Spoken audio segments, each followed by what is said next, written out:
So say you're at home and the doorbell rings. What is the first thing you do? Now, I know we have all this technology, Ring, so you can see who's at the doorbell. But I mean, before we even had Ring, what do you do when someone would come and ring your doorbell or knock at your door? What is the first thing you would do?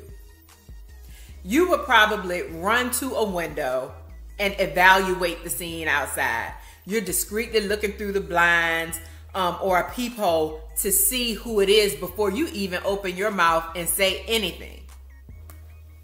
So then if you feel comfortable enough, you say, who is it?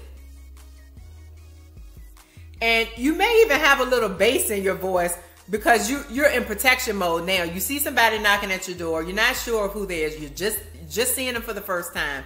So you may have a little bass in your voice. Who is it? So if it's someone you don't know, you proceed with what? More questions. You don't just open the door and let them in. You keep asking questions. What do you want?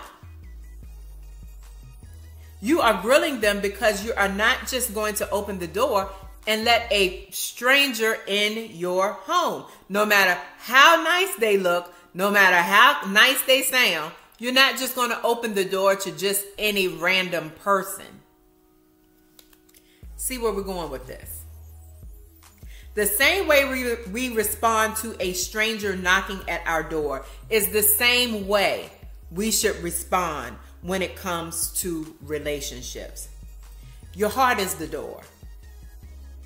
I want you to remember this analogy I just gave you with the stranger at the door. When it comes to you, when you meet a person, remember this analogy with the person knocking at the door. So your heart is the door.